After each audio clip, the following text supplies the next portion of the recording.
இன்னைக்கு நாம பார்க்க போறது சூப்பரான முருங்கைக்காய் தேங்காய் பால் கிரேவி தான் பார்க்க போறோம். முருங்கைக்காயின் நறுமணம், தேங்காய் பாலின் கிரீமி டேஸ்ட், இதை ஒரு முறை சாப்பிட்டாலே மறக்கவே முடியாது. சாதம், இடியாப்பம், சப்பாத்தி எல்லாத்துக்குமே செம கோம்புவா இருக்கும். இந்த ருசியான ரெசிபியை மிஸ் பண்ணாம கடைசி வரைக்கும் பாருங்க. வாங்க வீடியோக்குள்ள போகலாம். ரொம்பவே டேஸ்ட் அண்ட் ஹெல்த்தியான முருங்கைக்காய் தேங்காய் பால் கிரேவிக்கு நான் ஒரு 5 முருங்கங்காய் எடுத்துருக்கிறேன். அதே மாதிரி ஒரு 5 பச்சை மிளகாய், ஒரு மீடியம் சைஸ் பெரிய வெங்காயம் எடுத்துருக்கிறேன். இனி இதை நாங்கள் கட் பண்ணி எடுக்க போகிறோம்.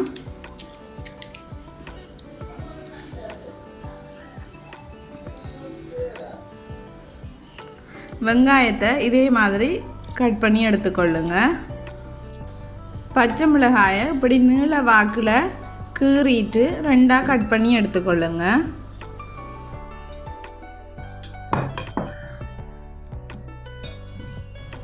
ஒரு பவுலில் தண்ணி எடுத்துட்டு முருங்கைக்காயை தோல் இப்படி சீவிட்டு சின்ன கட் பண்ணி அந்த தண்ணியில் போட்டுக்கொள்ளுங்க. பாருங்கள், முருங்கைக்காயை இதே மாதிரி கட் பண்ணி எடுத்துக்கொள்ளுங்க.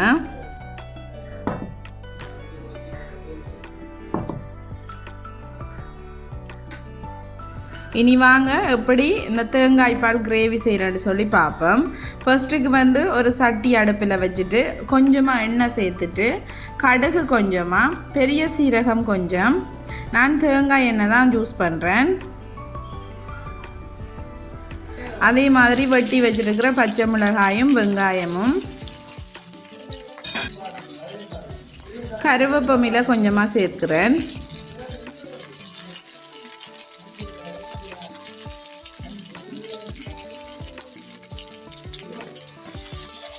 அதோடு சேர்த்து இந்த வெட்டி வச்சுருக்கிற முருங்கைக்காயையும் சேர்த்துக்கொள்ளுங்க.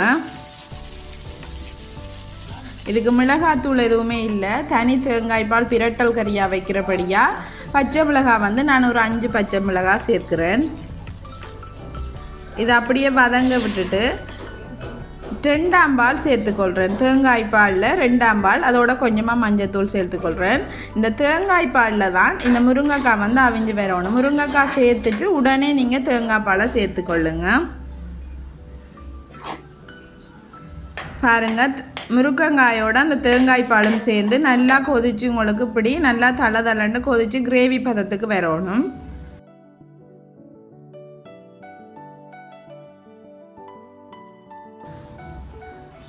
இந்த டைமில் கல்லுப்பு சேர்த்துக்கொள்ளுங்க.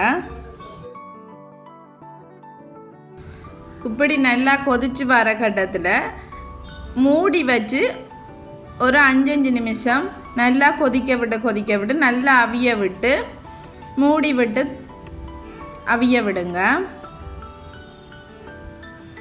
ஒரு 5 நிமிஷத்துக்கு ஒருக்கா அடுப்பை மீடியம் ஃப்ளேமில் வச்சுட்டு திறந்து இதே மாதிரி மிக்ஸ் பண்ணி விட்டு நல்லா தேங்காய் பால்லையே நல்லா அவிஞ்சு வரணும்.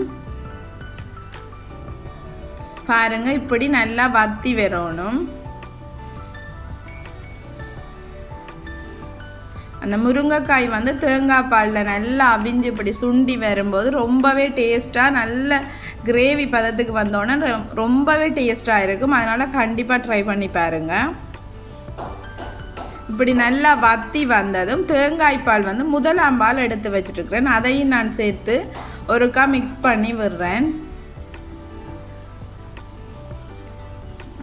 பாருங்கள், அந்த முருங்கைக்காயெல்லாம் நல்லா அவிஞ்சு வந்துட்டுது. இனி அடுப்பை கொஞ்சமாக குறைச்சி வச்சுட்டு மூடி வைக்கிறேன். அந்த 1ஆம் பால்லையே முருங்கைக்காய் நல்லா அவிஞ்சு திரண்டு வரும். இதான் பதம். ஓகே, பாருங்கள், ரெடி ஆயிட்டு. சிவப்பு பச்சை அரிசி சோறும் முருங்கைக்காய் தேங்காய் பால் கிரேவியும் ரெடி ஆயிட்டு. ரொம்பவே டேஸ்ட் அண்ட் ஹெல்த்தியான ஒரு சாப்பாடு. கண்டிப்பாக ட்ரை பண்ணி பாருங்கள். முருங்கைக்காய் நல்லா அவிஞ்சு வந்திருக்குது. ரொம்பவே டேஸ்ட்டாக இருந்தது. இந்த வீடியோ பிடிச்சிருந்தால் லைக் பண்ணுங்கள், கமெண்ட் பண்ணுங்கள், ஷேர் பண்ணுங்கள். மறக்காமல் ரெச்சு கிச்சனை சப்ஸ்கிரைப் பண்ணிக்கொள்ளுங்கள். தேங்க்யூ. நெக்ஸ்ட் வீடியோவில் சந்திப்போம்.